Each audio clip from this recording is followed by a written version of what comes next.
फिलहाल इस वक्त की ब्रेकिंग न्यूज में आपको बता रहा हूं कि बीजेपी आपातकाल की बरसी को संविधान दिवस की हत्या के तौर पर मना रही है। आपातकाल की 50वीं बरसी है और देश भर में बीजेपी संविधान हत्या दिवस मनाने का बीजेपी ने आह्वान किया है। देश भर में जगह जगह संविधान हत्या दिवस के नाम से कार्यक्रम आयोजित किए जा रहे हैं और कांग्रेस को घेरा जा रहा है। आपको मैं बता दूं कि 1975 में जो इमरजेंसी लगाई गई थी, उस इमरजेंसी के 50 साल पूरे हो गए हैं और इस दौरान बीजेपी ने देश भर में उस इमरजेंसी को लेकर कार्यक्रम आयोजित किए हैं और इसमें ये बताया गया है कि कैसे इमरजेंसी देश के लिए इतिहास में एक काले धब्बे, एक काले अध्याय के तौर पर जानी जाती है। और मैं आपको बता दूं कि संविधान की हत्या से जोड़कर बीजेपी ने इसे संविधान हत्या दिवस नाम दिया है और देश भर में संविधान हत्या दिवस के नाम से बीजेपी कार्यक्रम आयोजित कर रही है। गृहमंत्री अमित शाह ने इसे अन्याय काल नाम दिया है। प्रधानमंत्री मोदी ने भी इमरजेंसी को लेकर तत्कालीन सरकार को घेरा है और आज 50वीं बरसी है। 25 जून 1975 को इमरजेंसी लागू की गई थी देश में और उस इमरजेंसी के दौरान कई लोगों को, जिन्होंने सरकार के खिलाफ आवाज उठाई, उन्हें जेलों में ठूंस दिया गया था। अब उस इमरजेंसी के 50 साल, उस आपातकाल के 50 साल पूरे हुए हैं, जिस पर बीजेपी ने एक बार फिर से उस वक्त की कांग्रेस सरकार को घेरा और लगातार आरोप लगाया है कांग्रेस पर कि कैसे आपातकाल के नाम पर जबरदस्ती इस इमरजेंसी को देश के ऊपर थोपा गया और उस दौरान मनमानी की गई थी कैसे सरकार की तरफ से। उसे संविधान की हत्या करार देते हुए बीजेपी आज देश भर में संविधान हत्या दिवस मना रही है और आपातकाल को याद करके कांग्रेस को घेर रही है। कांग्रेस पर बीजेपी हमलावर हो गई। आज देश भर में बीजेपी ने संविधान हत्या दिवस मनाने का आह्वान किया है और असम के मुख्यमंत्री हिमंता बिस्वा शर्मा इस पर कुछ कह रहे हैं। आइए देखते हैं। থাকাৰ উদ্দেশ্যটো হ'ল যে বিটিআৰত অসম চৰকাৰৰ আঁচনিবিলাক বহুত ক্ষেত্ৰত এতিয়াও গৈ পোৱা নাই। গতিকে মোৰ প্ৰবাহটো ৰাজনৈতিক কম হ'ব, বিকাশৰ ফালে বেছি হ'ব। মই অৰুণোদয় প্ৰত্যেকজন দুখীয়া মানুহে যাতে পায়, মহিলা উদ্যমিতা প্ৰত্যেকজন দুখীয়া মানুহে যাতে পায়, সেইকাৰণে প্ৰত্যেকখন জিলাতে মই ৰাতি থাকি মানুহৰো কথা শুনিম আৰু জিলা উপায়ুক্তসকলৰ লগত আলোচনা কৰিম। পলিটিক্যাল হ'ব যেতিয়া আমি টিকেট পত্ৰ দিম তাৰ পিছত, কিন্তু এই 5টা দিনৰ যিটো মোৰ প্ৰবাহ সেইটো সম্পূৰ্ণ ডেভেলপমেণ্ট ওৰিয়েণ্টেড হ'ব।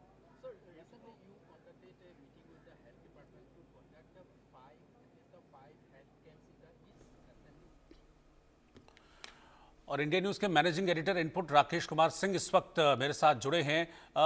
राकेश जी, इमरजेंसी को हम काले अध्याय के तौर पर ही जानते हैं। जबरदस्ती इमरजेंसी को देश पर थोपा गया था और उस दौरान कैसे मनमानी की गई थी, उसकी यादें आज भी ताजा हैं और इसीलिए बीजेपी अब देश भर में संविधान हत्या दिवस मना रही है। उस इमरजेंसी के दौर को देश पर एक काला धब्बा बीजेपी ने बताया और कांग्रेस को घेरा है। बीजेपी का जो है इसको लेकर विरोध प्रदर्शन है और देश में आपातकाल के 50 साल पूरे होने पर बीजेपी को है आज संविधान हत्या दिवस मना रही है और प्रधानमंत्री नरेंद्र मोदी ने भी सुबह सुबह आपने देखा था कि उन्होंने एक्स पर पोस्ट करके साफ तौर पे इस बात का जिक्र किया था। द इमरजेंसी डायरीज के जो है आपातकाल के वर्षों के दौरान मेरी यात्रा का वर्णन करती है और इसने उस समय की कई यादें ताजा कर दी है। मैं उन सभी लोगों से आग्रह करता हूं कि जो आपातकाल के उन काले दिनों को याद करते हैं या जिनके परिवारों ने उस समय कष्ट झेले थे, वे उन अनुभवों का सोशल मीडिया पर साझा करें। यह 1975 से 1977 तक के शर्मनाक समय के बारे में युवाओं में जागरूकता पैदा करेगा। प्रधानमंत्री ने एक्स पर पोस्ट किया था, जब आपातकाल लगाया गया था तब मैं एक युवा आरएसएस प्रचारक था और आपातकाल विरोधी आंदोलन मेरे लिए सीखने का अनुभव था और इसने हमारे लोकतांत्रिक ढांचे को संरक्षित करने की महत्ता की पुष्टि की। तो ये महत्वपूर्ण बातें जो है प्रधानमंत्री के द्वारा कही गई है, तो समझ सकते हैं कि आखिरकार जो इमरजेंसी के 50 वर्ष पूरे होने पर बीजेपी इसको लेकर मुखर है। और आपने देखा कि गृह मंत्री अमित शाह ने अन्याय काल बताया है। तो ये बीजेपी इससे बड़ा मुद्दा बनाई हुई है। और जिस तरह से प्रधानमंत्री इस पर एक्स पर पोस्ट किया, साथ ही साथ उन्होंने अपनी जीवनी के बारे में कहा कि आखिरकार उन्हें एक नेता रूप में किस तरह से उनके जीवन काल में ये इस घटना को घटित हुआ, उसको उन्होंने देखा, उसका उन्होंने बयान किया है। ठीक है राकेश जी, आप साथ में बने रहिए। तो इस वक्त की ब्रेकिंग न्यूज में आपको बता दूं कि प्रधानमंत्री नरेंद्र मोदी ने आपातकाल पर पोस्ट किया है और आपातकाल पर पोस्ट करके उन्होंने कहा है कि ये आपातकाल जबरदस्ती देश पर थोपा गया था। मैं आपको ये बता दूं कि आपातकाल पर द इमरजेंसी डायरीज को भी लॉन्च किया गया है, लेकिन इससे पहले प्रधानमंत्री नरेंद्र मोदी ने सोशल मीडिया एक्स पर पोस्ट किया कि आपातकाल को देश पर थोपा गया था और इस दौरान संविधान को पूरी तरह से नजरअंदाज कर दिया गया था।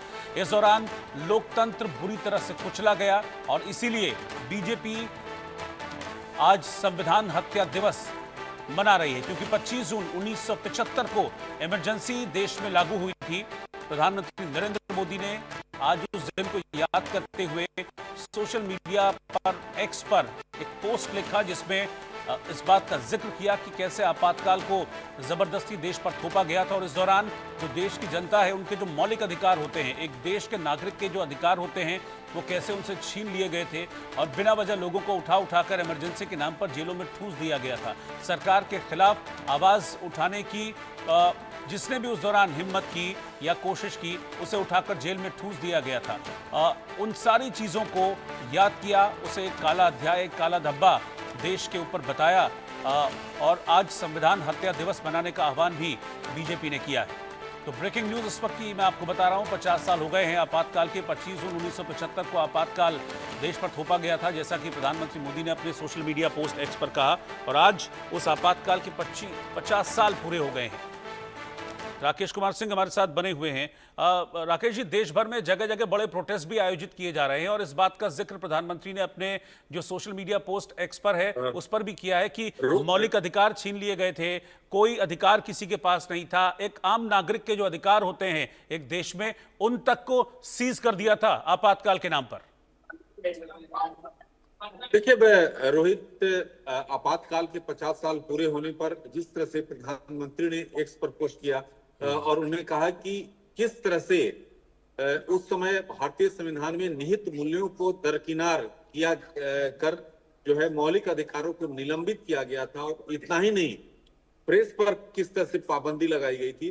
तो बीजेपी इसे एक बड़ा मुद्दा बनाई है और जिस तरह से जो विभिन्न कार्यक्रम है, चाहे आप बीजेपी के राष्ट्रीय अध्यक्ष जेपी नड्डा की बात करें, उन्होंने भी इसको लेकर एक्स पर पोस्ट किया है।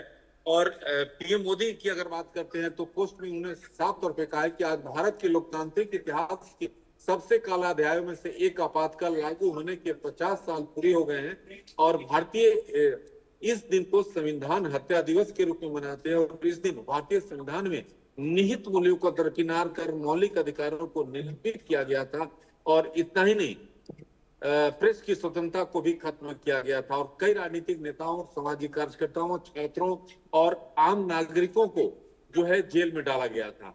तो एक बीजेपी इसको लेकर पूरे देश भर में जो है विभिन्न नेताओं का आप लगातार प्रेस कॉन्फ्रेंस देख रहे हैं, जिस तरह से बयान देख रहे हैं।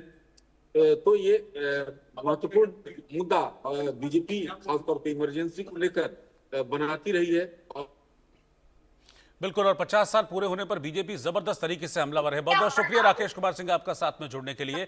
क्या इस पर रिएक्शंस आ रहे हैं, क्योंकि बीजेपी और कांग्रेस दोनों तरफ से इस आपातकाल के 50 साल पूरे होने पर रिएक्शंस आ रहे हैं, क्या कह रहे हैं, आइए देखते हैं।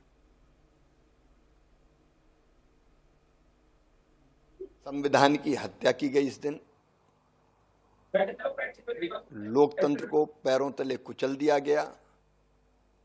आज जो संविधान लेके घूमते हैं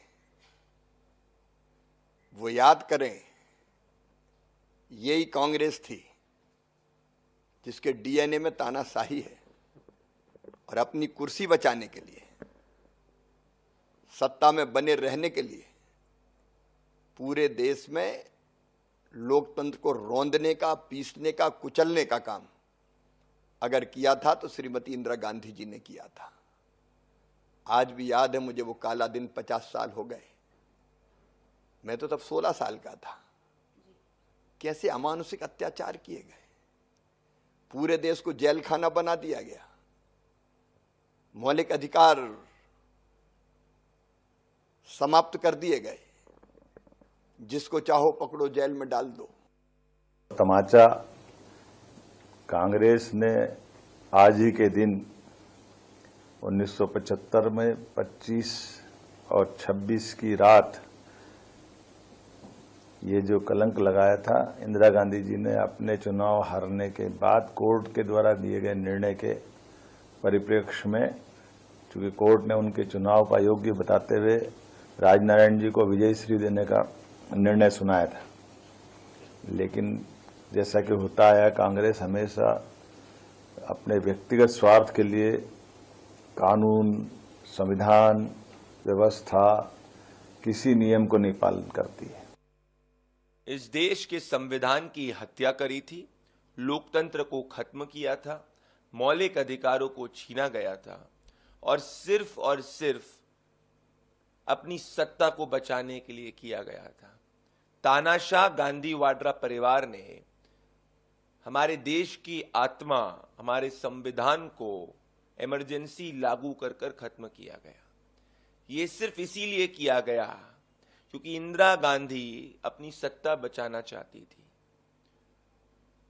जो आज संविधान की कॉपी लेकर घूमते हैं, ये वही परिवार है जिसने 1 लाख से ज्यादा लोगों को इमरजेंसी में गिरफ्तार किया, आम जनमानस का मौलिक अधिकार आर्टिकल 21 राइट टू लाइफ को छीना, 30 लाख से ज्यादा गरीबों की नसबंदी कराई,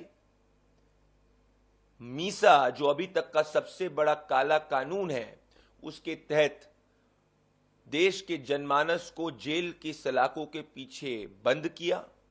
25 जून 1975 का वो दिन, जिस दिन देश में लोकतंत्र की हत्या हुई, 50 साल बीत गए। मुझे उन लोगों पे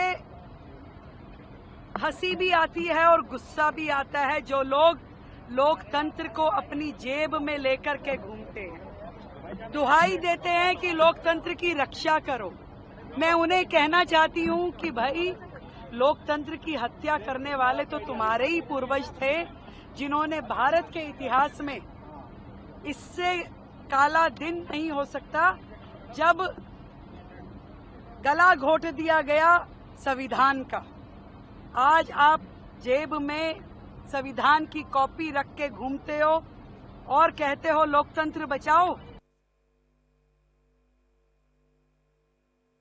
संविधान की हत्या की थी इंदिरा गांधी ने और कांग्रेस के लोगों ने, इसलिए दिवस मनाया जा रहा है। और इस प्रदर्शनी में अगर आप डॉक्यूमेंट्स को देखें तो जैसे रातों रात पूरे विपक्ष को गिरफ्तार कर लिया गया, न्यायालयों की व्यवस्था को परिवर्तित कर दिया गया, पत्रकारों को गिरफ्तार कर लिया गया, मीडिया हाउसेस को बंद कर दिया गया, वो देश उसका स्मरण रखे, देश उसे कभी भूले नहीं, उसके लिए इस प्रकार का आयोजन होना बहुत ही आवश्यक है। लोकतंत्र की रक्षा के लिए भी आवश्यक है, लोकतंत्र को बनाए रखने के लिए भी आवश्यक है।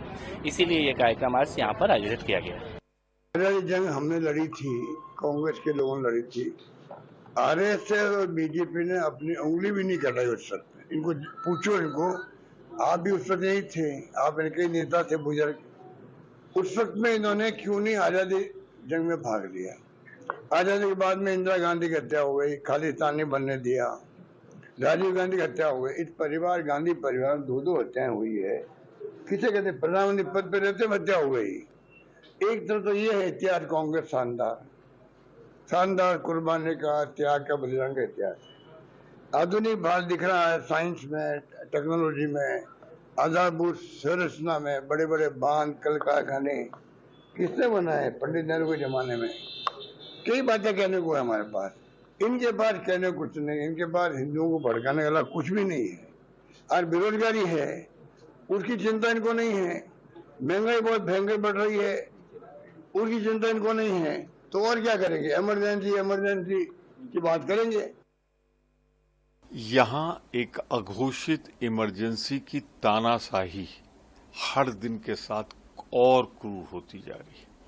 ये 11 साल 10 दिन का सफर महात्मा गांधी से उनके हत्यारे गोडसे को महिमा मंडित करने में बीता है। लोकसभा, राज्यसभा पंगु कर दी गई, 150 सदस्यों को निकालकर वहां कानून पास कराए गए। टैक्स टेररिज्म अपने चरम पर है। सीबीआई, जो दूसरी ईडी एजेंसी, टैक्सेशन, इन पर भरपूर दुरुपयोग हो रहा है। विरोधियों पर सारे संविधान से दूर हटकर क्रूर ढंग से उन पर हमला हो रहा है। मीडिया गिरवी रखने की कोशिश, न्यायपालिका प्रभावित करने की एक जद्दोजहद सबके सामने आ रही है। यही नहीं, कितने लोग आज जेल में हैं अर्बन नक्सलिज्म के नाम पे, जो आवाज उठा रहे हैं गांधीवादी या नागरिक वसूलों की, नागरिक अधिकारों की। ये 11 साल 30 दिन मोदी सरकार के क्रूर, विकृत, अघोषित तानाशाही का जीता जागता परिणाम है। मोदी जी, आपसे एक सवाल, इमरजेंसी में आप कहां थे? कैबिनेट का काम बाद में हुआ, राष्ट्रपति के दस्तखत पहले हुए, और रात को ही सारे निर्दोष और देश के सारे लीडर थे, जयप्रकाश नारायण से लेकर अटल जी से लेकर के मधुलिम से लेकर के जितने लोग थे उस समय जो विपक्ष में एक तरह से कांग्रेस का विरोध करते थे, वो सब पार्टी के लीडर को तो बंद किया ही था, सामाजिक लोगों को भी, या जिन्होंने भी अपनी लेखनी चला करके इसका विरोध किया, वो सब लोग जेल में थे।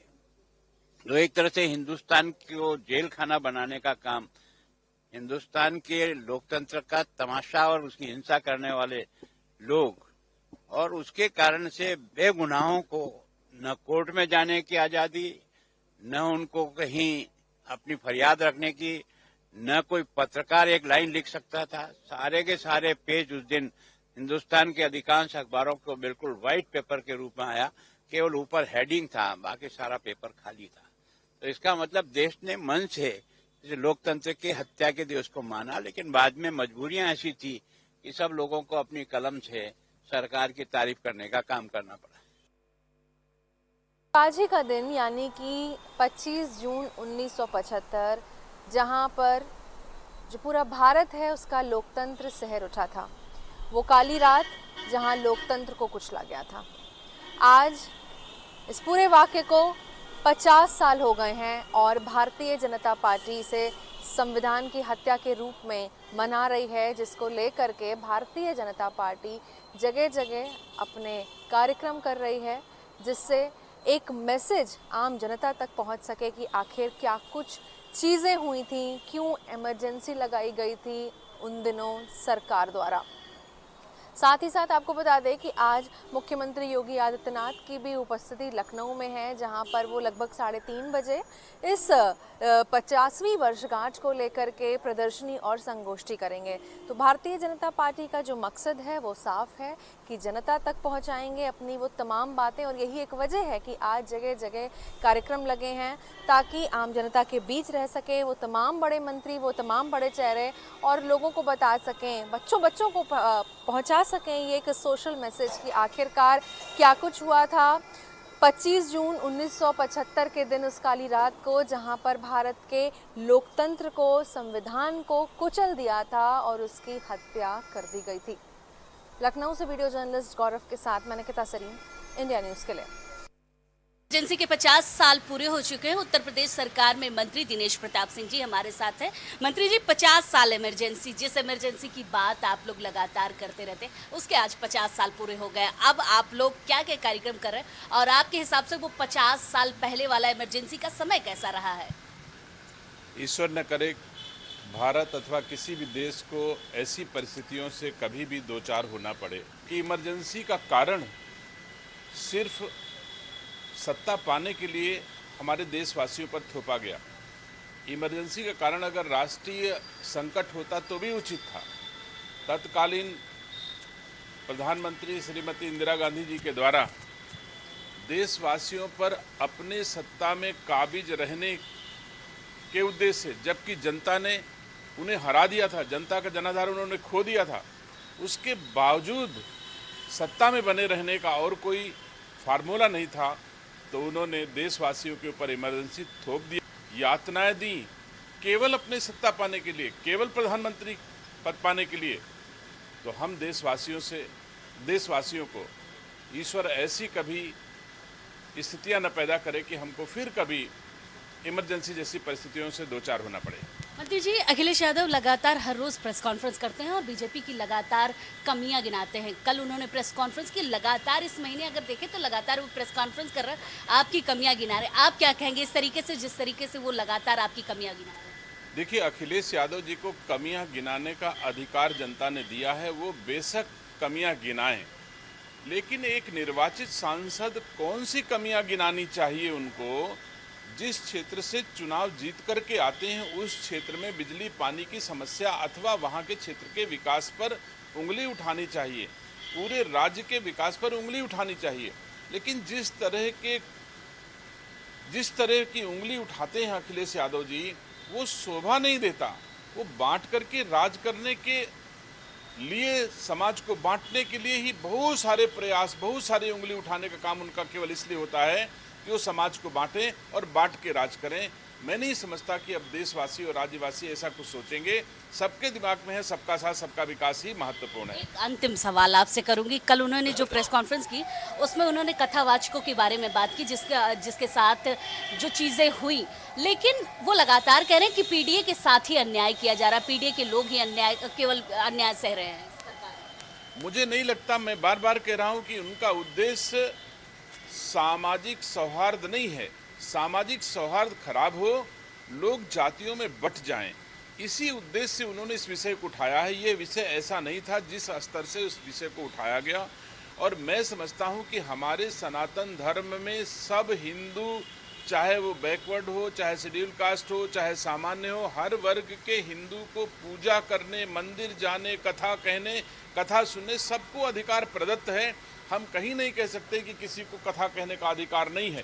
लेकिन जाति छुपा करके आप कथा कह रहे हो तो हो सकता है समाज में इसको लेकर के भ्रम पैदा हो। अगर जिस समाज के आप हो उस समाज का नाम लेकर के भी कह सकते हो। आप अपनी जाति को बदल करके दूसरी जाति का नाम रख करके और फिर कथा कहोगे तो ये तो भ्रम लोगों के बीच में पैदा करेंगे, तो लोगों में गुस्सा हो सकता है। लेकिन इसका पूरे समाज से कोई ताल्लुक नहीं है, पूरे ब्राह्मण समाज से कोई ताल्लुक नहीं है, पूरे क्षत्रिय समाज से कोई ताल्लुक नहीं है। तो 50 साल